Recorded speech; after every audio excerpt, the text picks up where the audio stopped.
Thanks for checking out the Brad and John Show podcast. This segment of the show is brought to you by John Combest's book, Stalking, Harassment, Internet Trolling, A Guide to Recovering and Rebuilding After Online Attacks. It's a great reference if you've ever been the unfortunate target of a social media attack. It's available on Amazon. Just search John Combest. That's C-O-M-B-E-S-T, John Combest, and the book will show up in your search results. Now it's time for another segment of the Brad and John Show. Can you handle it? I'm Egbert, the owner of this station. Check out my website at egbert.com. That's E-G-G-B-U-R-T, egbert.com. Now it's back to Brad and John. Check out their website at bjshow.co. The BJ Show? Come on, guys. Anyway, here's B and J. Egbert still is not approving of our website. But you know what? Maybe it's because of the fact I can never get it right. Let me try it again. bjshow.co. Did I get it right? bjshow.co? You got it right. And you know what? I think I have a theory on Egbert's mood lately. It's because, you know, he loves those Hawaiian shirts. Yeah. I don't know if he has any long sleeve ones. And you know how the weather's been here. I don't know if he spends most of his time here actually in St. Louis or at his place in the Bahamas, but I don't know. I mean, my theory is that the weather is that he really is a tropical guy and this weather has him down. You know, the interesting thing about that is that we talk about, climate. People get acclimated to climate if they live in Los Angeles and the temperature goes down to 50 degrees and they're wearing like a parka, you know what I mean? Yeah. Because are the people like in Florida, like my son who lives in Pensacola, who talked about the fact that the other day it got down to 19 degrees. You know, they were like, oh my God. So the interesting part of that is, since we've been through this deep freeze where we had the negative temperatures, now that we're in like the 30s and 40s, to me it's like, hey, short sleeve weather. I know, it's been incredible. The one day that it was like in the 30s, I was like, this is heaven. Yeah, it's so weird. You know, it's like, but yet if it went from, let's go back into the fall, if one day it went from the first cold day we had where it was like 80 degrees one day and then 3 days later it was 30, we'd go, oh my God, I'm freezing. Oh, we'd be miserable. That's okay. Right. We adapt quickly, don't we? Yes, several things to talk about. Okay, I've had in my life many Karens, and when I mean, yes, I mean literally Karens, Karens. That's their name, and I do feel sorry for them because of the fact their name has been co-opted, corrupted, whatever you want to call it, into the person that if you're driving down the highway and they think that you cut them off, they get out of their car and they take off their high-heeled shoe and they poke holes in your windshield. Okay, that's would you agree with me that that's what a lot of people are now considering to be a Karen, correct? Yeah, and their cliche is they ask to speak to the manager. Right. They're the type of customer that would ask, I want to speak to your manager. Right, okay. I read this interesting article yesterday about a guy's claiming that we shouldn't be using the word Karen because, once again, like I say, it demeans women who are actually named Karen. Sure. We should be calling them awfuls, but it stands for something. You know about this? I've been talking about awfuls in the Missouri Times for 2 or 3 years now, Brad, and it stands for affluent white female liberal. Yes, exactly. So folks who've been reading my columns in the Missouri Times know that it's one of my favorite acronyms. Awfuls. which by the way sums up, we all know the affluent white female liberal who has a lot of opinions, and I think, Brad, I don't know how you feel about this, but probably their defining characteristic is they love and embrace diversity because they don't live near it. Well, and see, the reason I bring this up is there's two reasons. First off, I think it's sort of interesting. I have never heard it before. You're way ahead of me, so you've been using it for a couple of years. There's this thing going on in Naperville, Illinois. Do you know where Naperville is? Yeah, it's a suburb. I had some friends from Naperville when I was in college. Yeah, it's a suburb of Illinois. And suburb of Chicago. Right, and Naperville is sort of a Ladue kind of community. It's very high-end. Well-to-do. Very well-to-do people, okay? There's a guy on the city council in Naperville who, this guy, I'm thinking to myself, he's my kind of guy, because this is what he's suggesting. He has suggested that, once again, they're a suburb of Chicago, and the whole problem. The mayor of Chicago is crying about, we got all these immigrants. We don't know what to do. Yes, the irony. Yeah, even though he claimed they're a sanctuary city, now that people are using them as a sanctuary city, they don't want to be a sanctuary city anymore. So they're trying to move them out of Chicago. As a matter of fact, I think they also have like New York, where they've tried to make it illegal for the buses to come into town, and if you bring a bus in, we're going to seize your bus and turn it into whatever. Okay, he has suggested in Naperville, the guy's name I think is Josh McBroom, and he suggested that in Naperville, become a voluntary sanctuary city, and what he has suggested is the citizens of Naperville should sign up to host illegals. Yeah, why not? So, and it's a great plan for now. Why can't the Awful's extend their Twitter and Facebook hospitality and congeniality and open arm approach to some of these illegals? Well, so he's being obviously sort of tongue-in-cheek because of the fact that, once again, you have the situation where, and let's be honest, a lot of the white liberals are like, yes, with these immigrants, they just want to live and they just want to work and they just want to have a job. But yet, if you would say to them, what kind of house you got? Well, my husband and I live in a 4-bedroom house. Do you have any kids? Oh, no, we're empty nesters now. So you've got 3 empty bedrooms, right? Well, that's 3 different families you could put in your house. And now, Brad, to give you another acronym, you're familiar with DINKs, right? Oh, yeah. Okay, yeah. So, I mean, that's a great example of DINKs that have a large house and plenty of rooms. But, yeah, they wouldn't want to host an illegal. Right. And it's to the point where it's like, okay, so hold on a minute now. Like, you're saying that we should let these people in our community, but not in your house, right? Yeah. Who was it, Brad? It was a famous conservative writer, I'm not sure who it was, in the 80s or 90s, who said that a person's tolerance for diversity is inversely proportional to their proximity to it. Well, it's a great quote, but once again, the crazy part of this is that you look at this and you go like, okay, I understand what they're saying, but what's the old thing? Don't be part of the problem, be part of the solution. Yeah. And the idea being is the solution would be for them to open up their houses, but they won't do it. Also the idea that charity begins at home. Well, so literally, why aren't you opening up your home if you profess these values and that we need to give me you're tired, you're battered, you're beaten, right. Whatever, whatever the line is. I'm going to say something else, which is going to get me in trouble with the church people. And the church people being that see, once again, this is how my mind got fried or screwed up, whatever. When I first got in the radio business, we were at the old KSLQ. We were at 111 South Bemiston. And I always worked the nights. Once again, my start of my career, I worked the nights and the weekends. A lot of times, like I'd work, 2 to 6 in the morning on weekdays. And you'd work double and triple shifts. Yeah, well, no, that was I was a police dispatcher. But this was when I was in the radio business, okay? And we had these windows. We were on the 3rd floor of the Bemiston building, this 111 South Bemiston building. And I had this windows looked out onto the northern part of Clayton.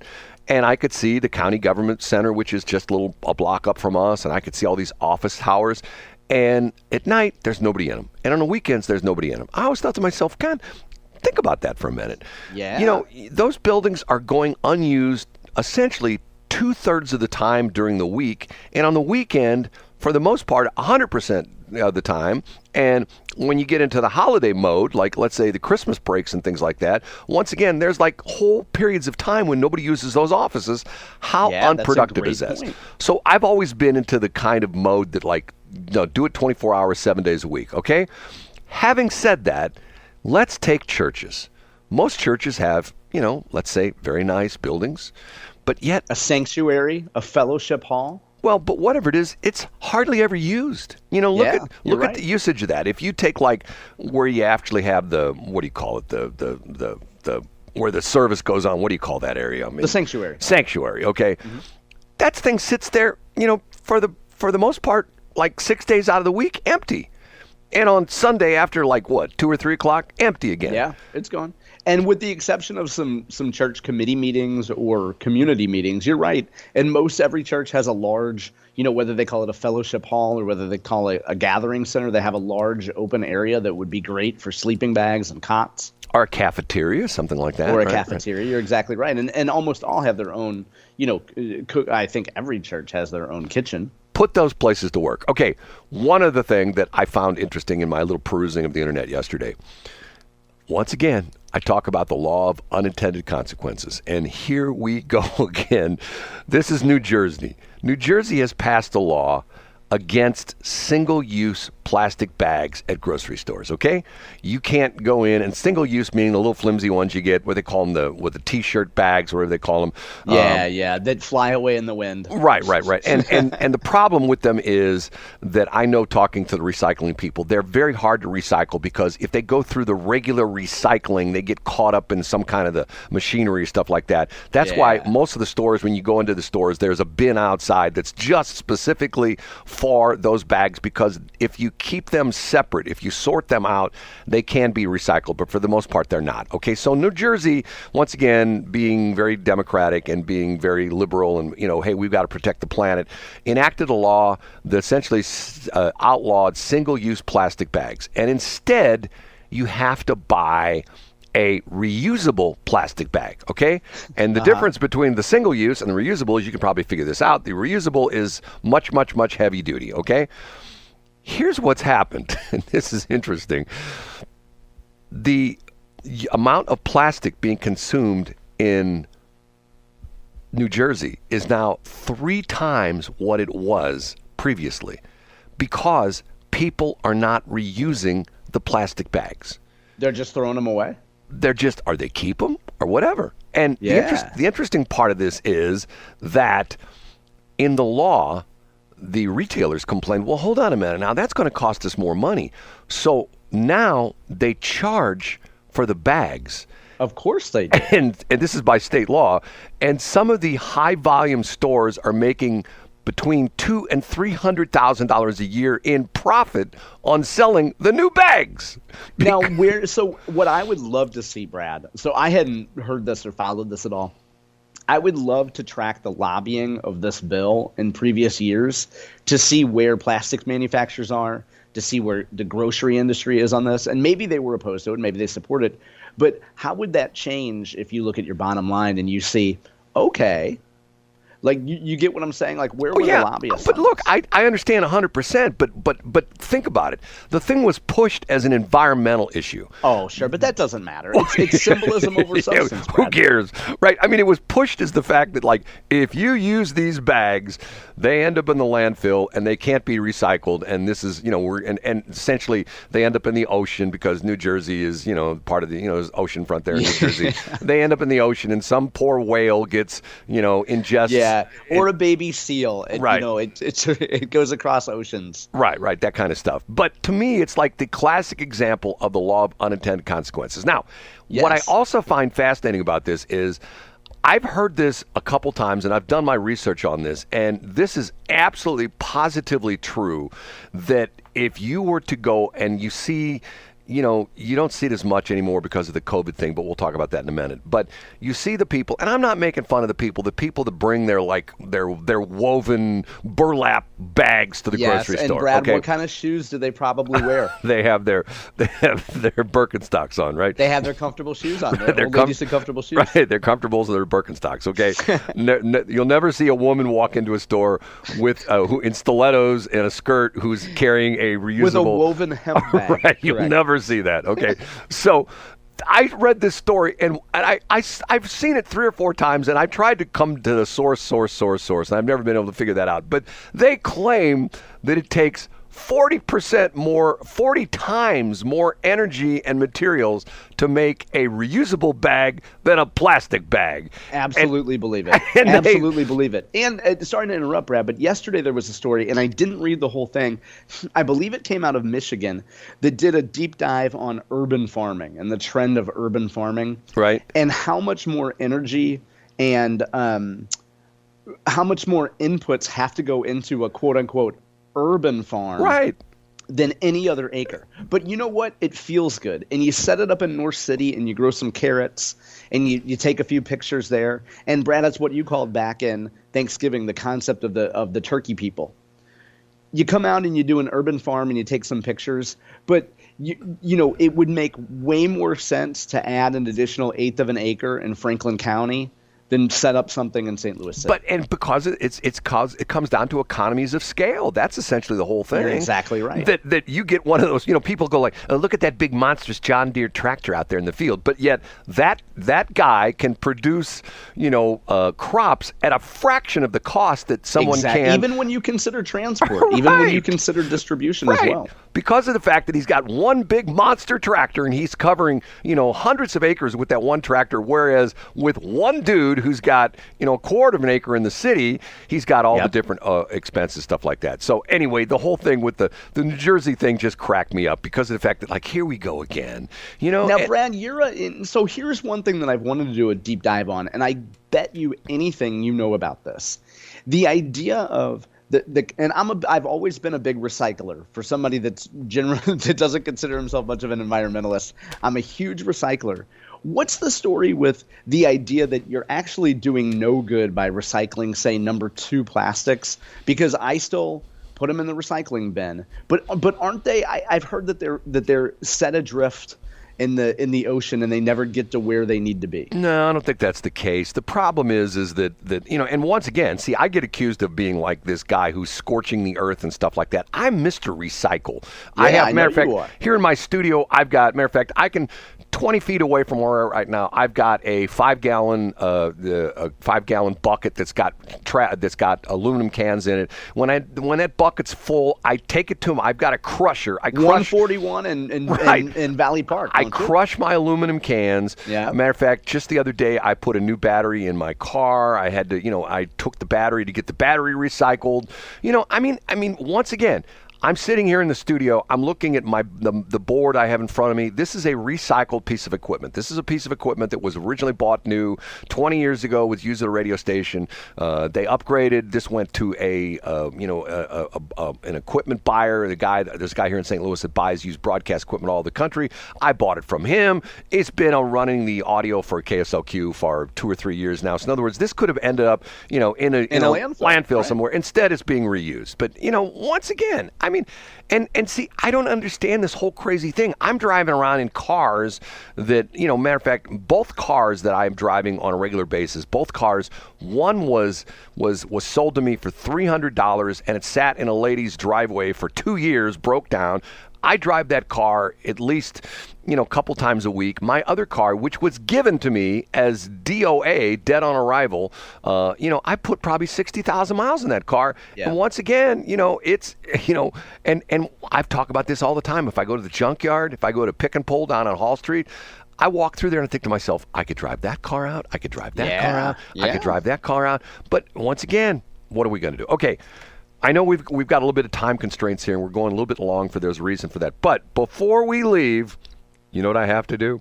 But I already know what's going to. You know what? I think he might be on the air with our friend Pete, but. Well, you know what? I wouldn't disturb him if he's on the radio with a fellow broadcaster, Brad. No, that's exactly when we want to call him. What are you talking about? Oh gosh. That's exactly because when he's on the air, his phone's going to go clunk, clunk, clunk, clunk, all the little tones and stuff like that. Oh yeah. Okay. So the idea is to be a disruptor, as they say in the industry. Hold on a minute. Here we go. This is Bill Eigel. Your call has been forwarded to an automatic voice message system. 63654498117 is not available. At the tone, please record your message. When you have finished recording, you may hang up or press 1 for more options. Hey, Bill, Brad Hildebrand, we're on the air live. I'm on with John Combest. You probably know who John is. We'd love to have you on the air. If you can call us back, we've got a few minutes left. 314-280-8880. Once again, 314-280-8880. And I would love to have my producer call you and schedule a time, but we don't have a producer because we can't afford one. So give me a call back, 314-280-8880. Thanks. Think you'll call back? Oh, yeah, momentarily. It's, between the Eigel calls and Mark McCloskey. The difference is Bill can't tell us about testosterone replacement therapy. See, the funny... Hey, can we go back to the Karen thing real briefly? Yeah. The idea is what we couldn't do, and the only thing that bothers me about the Karen situation, I find the memes hilarious. Can you imagine? I know we all love to laugh at white women because white women are the new white men and we can pick on them. But what if we saw some really bad urban behavior and we called those people Lakeishas? What if we said, I'm so tired of Tawanas coming in here and messing everything up? Suddenly it wouldn't be as funny, would it, Brad? John, you're skating on thin ice with that, buddy. I'm telling you. Well, I am. And you and I, well, might have been a little bit before your time, but I went to school with a whole lot of Lakeishas. And I went to school with a bunch of Shamikas. And we couldn't call certain behavior today in mainstream society. If we called people, hey, you're totally acting like a Shakisha. Well, now hold on a minute. We would be run out of town on a rail. But we've had comments like that or names about that about people in the past. Remember, we had what was the one? Buffy. What was the two? The husband and wife, Buffy and remember there was like the if you were going to like the two, in our area, the West County two. Like a Buffy and a Buff and Biff or something like that. Biff and Buffy or something like that. And we can say Chad, and we can make fun of strong white males and call them Chads. But, again, you do the flip test on that, Brad. Suddenly it's not so funny. Well, the sad part of this is that, it's sort of like Trump with people, all the names he comes up with people. It's funny the other night when Ron DeSantis essentially bows out of the race, he says he's retiring the DeSanctimonious name, which I thought was funny. Yeah, which was a good one. And I like DeSantis, actually. But yeah, that was a good one. Okay, we are out of here. We will talk to you tomorrow. This is the Brad and John Show. You can check it out, B&J Show.